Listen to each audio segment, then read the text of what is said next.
Welcome, curious minds, to another deep dive. We're here to explore some really incredible sources today That's right. We'll pull out the key knowledge, maybe some surprising facts, too. and tailor it just for you. So today we're diving into something really quite aromatic, Mm-hmm. making fresh pineapple wine right at home. Hmm? We've got this fantastic guide full of personal stories, recipes, the works. Yeah, it's packed. And our mission really is to turn all that info into actionable insights for you. A shortcut, basically. Exactly. A shortcut to getting clued in on this, well, pretty unique and rewarding home brewing project. We'll cover it all, from why even bother, right up to enjoying that finished bottle. Okay, let's jump right in then, because the appeal, I mean, it's pretty immediate, isn't it? Definitely. The author calls it bottling a beach vacation. I love that. It just captures that tropical vibe perfectly. Yeah, it does. Apparently, she was really into fruit wines, but pineapple became the favorite because of that natural sweetness and tang. Right. But beyond just tasting good, what's the real advantage of doing it yourself? Well, the source really hammers this home. Yeah. It's the creative control, total control. Ah, okay. So not just what the store offers. Exactly. You get to decide the sweetness, the alcohol level, everything. She even mentioned splitting a batch with her boyfriend. He liked his dry, she liked hers sweeter. Oh, wow. They literally customized each half from the same starting point. You just can't buy that kind of personalization. That's a fantastic example. Real bespoke winemaking. So that control sounds amazing. Hmm. But why pineapple? What makes it stand out for wine? Well, connecting it back, it's really that balance. Sweetness and acidity, pineapple's got it just right. And the source emphasizes how that vibrant flavor just transforms beautifully during fermentation. And a key thing, fresh pineapple, makes a huge difference. Oh, definitely. Compared to canned. Night and day. You get brighter, cleaner flavors. Canned stuff often has syrup or preservatives that interfere. Right. Plus, the actual process. Surprisingly simple, fewer weird ingredients than grape wine sometimes, and, hey, homemade gifts. Who wouldn't love a bottle of that? I can totally see that. A bottle of bottled sunshine, like you said. And it sounds so versatile, too. Yeah. The source mentions taking it to barbecues, beach picnics, holiday parties. A friend even used it for her tropical wedding. Wow, that's commitment. It really does seem to fit lots of occasions. So if someone's listening and thinking, okay, I want to try this, where do they start? Ingredients first, right? Absolutely. Like any good recipe, start with quality ingredients, and the star is obviously fresh pineapple. How much? The source suggests about 3 to 4 pounds, so maybe 2 medium pineapples. And how do you pick a good one? Good question. Look for one that smells fragrant at the base. That's a key sign. Golden yellow skin, fresh green leaves, and it should feel heavy for its size. That means it's juicy. Okay, heavy equals juicy. Got it. What else? Beyond the pineapple, you need sugar. Granulated sugar, about 2 to 3 pounds, but that's adjustable depending on how sweet you like it. Right, that creative control again. Exactly. Then wine yeast, just 1 packet. The source really likes specific strains like Lalvin EC 1118 or a champagne yeast. Why those specifically? They handle fruit wines well, keep those nice aromas intact, and crucially, water, filtered or spring water. Avoid tap water if it's chlorinated. The chlorine can mess things up. Yeah, it can inhibit the yeast or even create off flavors. Best to avoid it. Okay, now I saw some optional ingredients mentioned too, things to add complexity. Yes, those are fun, like half a cup of golden raisins for a bit more body, Interesting. and the juice of a lemon to balance the sweetness. You could also toss in a cinnamon stick or two, or even some fresh ginger for a little warmth. Oh, I like the sound of ginger. And the source mentioned organic pineapples gave a more intense flavor. It did note that, yeah, so if you want maximum tropical punch, maybe go organic. Okay, ingredients sorted. What about equipment? Do I need like a mini brewery? Haha, no, definitely not. Basic home winemaking stuff is fine. Phew. Like what? You'll need a fermenter, a 1-gallon glass carboy, or a food-grade plastic bucket with a lid works. Okay. An airlock and a rubber bung, that's the little gadget that lets gas out but nothing in. Super important. Right, the one-way valve thing. Exactly. Then you need an auto siphon or some food-grade tubing to move the wine later without splashing it around. And sanitizer, something like Star San. And definitely not dish soap or bleach, right? Please, no. The source is very clear on that. Household cleaners leave residues that will absolutely ruin your wine. Brewing sanitizer only. That story about the friend's batch turning to vinegar really drives that point home. It really does. Sanitization is everything in brewing. Are there other things that are helpful, even if not strictly essential. Yeah, a few things make life easier. A big nylon mesh bag, like a brewing bag, helps contain the pineapple pulp, makes straining way easier. Good tip. A hydrometer is really useful too. It measures sugar levels so you can track fermentation and estimate the final alcohol content. Okay, more control. Yep. And then, of course, wine bottles. Corks about 5 standard bottles for a 1-gallon batch and a corker to seal them up. But the number one thing, the absolute must-do. Sanitize everything.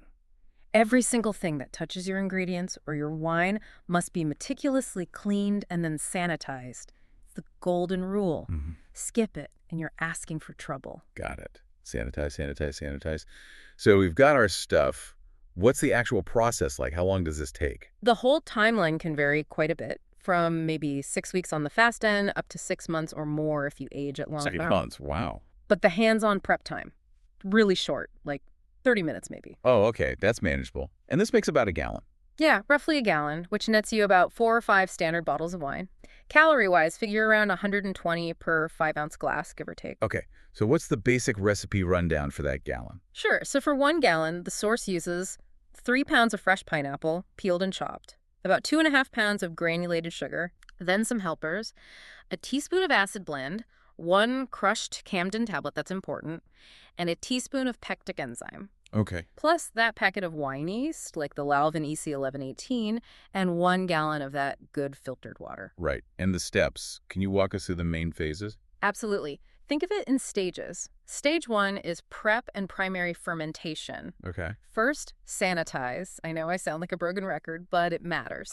Okay, point taken. Then, chop your pineapple, put it in the sanitized fermenting bucket, add that crushed Campden tablet. This is key. It stuns any wild yeast or bacteria. Okay, like clearing the decks before the real yeast goes in. Exactly. Then add your water, cover it, and just let it sit for 24 hours. Okay. After 24 hours, stir in the sugar until it dissolves. Add the acid blend and the pectic enzyme. That enzyme helps break down the fruit pulp so the wine clears up nicely later. Makes sense.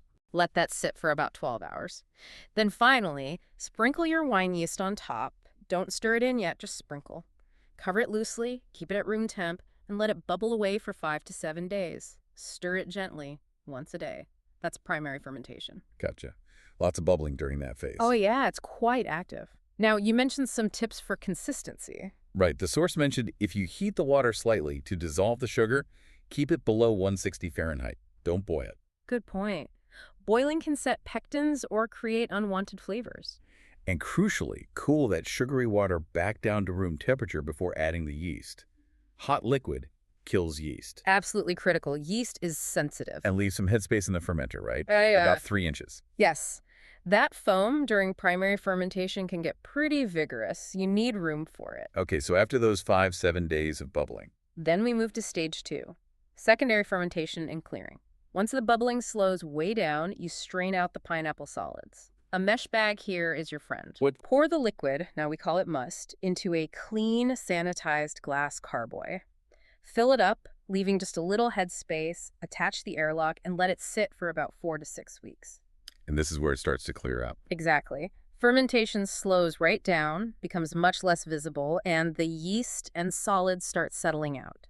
It'll look cloudy at first, don't panic, it gradually clears. Okay, patience needed here. Definitely. Yeah. Then, stage 3, aging and bottling. After those 4-6 weeks, you'll see sediment at the bottom of the carboy. Yeah. You need to carefully siphon the clear wine off that sediment into another clean, sanitized carboy. This is called racking. It's important to leave the gunk behind. Okay, racking. Got it. Then you basically just let it age. At least 3 months, but longer is often better, like up to 6 months. Yeah. Keep it somewhere cool and dark. This is where the flavors really develop and mellow out. So more patience. The most patience. It's the secret ingredient, truly. Once it's crystal clear and tastes good, you sanitize your bottles, siphon the wine into them, cork them, and store them. Wow, okay. That's the journey. Seems doable, but definitely requires that patience you mentioned. It does.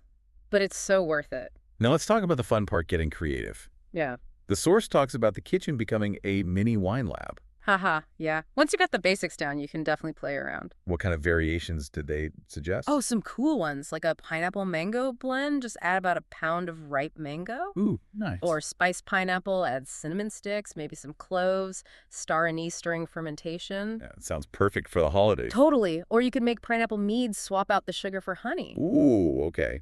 Adventurous. And even pineapple coconut adds some unsweetened coconut flakes during primary. Gives it a real pina colada vibe, apparently. That sounds amazing. And the author had a favorite experiment, right, with vanilla? Yes. Added a split vanilla bean during that secondary fermentation phase. Said it gave it this wonderful dessert-like quality. Paired it with custard cheesecake. Yum. And the story about the boyfriend's ginger lime version winning a contest. Yeah. Against commercial wines, too. Just goes to show what a little homebrew creativity can do. Added ginger and lime zest, apparently. That's brilliant. Really encourages you to experiment. Absolutely. That's the joy of it, right? Make it your own. Don't be afraid to try things. Okay, so you've made it, you've aged it. Now the best part, enjoying it. How should you serve this homemade delight? Well, definitely chilled. The source recommends 45 to 50 degrees Fahrenheit. Serve it in white wine glasses to really appreciate the aroma. Nice garnish, maybe? Yeah, a little pineapple wedge or a sprig of mint looks great, adds a nice touch. And how to serve it, just straight up. Straight up is great as an aperitif, or you can make spritzers mix it 50-50 with sparkling water. Really refreshing. Oh, I like that idea. Or use it as a base for a tropical sangria. Add some more fresh fruit. Fantastic for a party. Sounds delicious. What about food pairings? What goes well with pineapple wine? It pairs surprisingly well with a lot of things. The acidity cuts through richness, but it also complements fruity flavors. Like what specifically? Think grilled seafood shrimp, scallops, whitefish. Works beautifully. Okay. Spicy Asian food is another great match, like Thai green curry or something, Szechuan. The wine cools the palate a bit. Interesting. Naturally, tropical desserts or coconut things are a perfect fit. And maybe unexpectedly, creamy cheeses like brie or mascarpone. Really? Creamy cheese? Yeah, the source specifically mentioned serving it with coconut shrimp and a pineapple salsa. Huge hit. It just works. The acidity balances the creaminess or richness. Okay, I'm convinced. Lots of options. Now, what if you want to try pineapple wine, but maybe aren't ready to make it yet? Are there good commercial ones? Definitely. Exploring professional versions is a great idea for inspiration or just immediate gratification. Several wineries make excellent tropical fruit wines. Which ones did the source mention? Let's see, Maui wine is a big one. They use those famous Maui gold pineapples for their Maui Blanc. Heard of that one. Florida Orange Grove's Winery, they have award-winning pineapple wines. Tropical Winery, Hawaiian Wine Company. They specialize in smaller batches, more artisanal stuff. You can often get them shipped too. That's good to know. And comparing homemade to commercial, any insights there? Yeah, the source did a blind tasting, pitted the homemade against the Maui wine. Right. The commercial one was maybe clearer, more polished, but several people preferred the homemade for its stronger, more intense fruit flavor. Huh. That's fantastic. Shows homemade can really hold its own, maybe even excel in some ways. Exactly. It highlights that unique character you get from making it yourself. So let's tackle some common questions people might have. FAQs, basically. Sure. Fire away. Okay, first up, how long does it really take? We touched on this, but what's the breakdown again? Right. The whole process is 6 weeks minimum. Realistically, more like 2 to 6 months for decent aging. Primary fermentation is quick, 5-7 days. Secondary takes 4-6 weeks. But that bottle aging, 2-6 months, that's where the flavor really develops. And trying to rush the aging. Bad idea. Very bad idea. You risk harsh flavors, or worse, unstable wine that could pop its cork or even break the bottle if fermentation wasn't truly finished. Patience pays off. Okay. Next, canned versus fresh pineapple. We said fresh is better, but why exactly? It just tastes cleaner, brighter. Canned often has heavy syrup, which throws off your sugar calculations and adds a cooked flavor. Plus, preservatives can sometimes interfere with the yeast. Fresh is just fresher, more vibrant. Makes sense. Equipment, do you really need special stuff? You need basic home winemaking gear, the fermenter, the airlock, the siphon, sanitizer. You don't need stainless steel tanks, but you do need these core items. You can often get starter kits pretty affordably. Good point. Yeast type, does it matter much? Yes, definitely use a proper wine yeast, not bread yeast. Yeah. Champagne yeast like EC1118 is great because it ferments clean and dry and handles fruit well. Other fruit wine yeasts work too. Just choose one suited for the job. Okay. How strong does this wine usually end up being? Typically somewhere between 8% and 12% alcohol by volume. It depends mainly on how much sugar you started with and the tolerance of your yeast strain. Gotcha. And finally, storage. How long does it last once bottled? Store it like any wine. Cool, dark place, stable temperature. If it's sealed well, it can last up to 2 years. But honestly, for peak freshness and that bright pineapple flavor, it's probably best within the first year. Good to know. Drink it while it's vibrant. Exactly. Wow. What a fantastic journey, really, from a tropical fruit sitting on the counter to this amazing handcrafted drink. It really is rewarding. It feels like such an approachable way to get into fruit winemaking. And Yeah, the results sound consistently delicious. Each bottle tells a story, doesn't it? it really does. And as we wrap up, maybe something to think about. Yeah. Consider how this whole process from fruit to bottle isn't just about making wine. It's really about, embracing patience. Seeing how simple things with time and care can transform into something quite extraordinary. That's a beautiful thought, that transformation through patience and care. hmm It applies to a lot more than just winemaking, I think. Absolutely. Well, thank you so much for joining us on this deep dive today. We really hope you feel inspired to maybe start your own winemaking adventure. Cheers to that. Cheers to your future creations.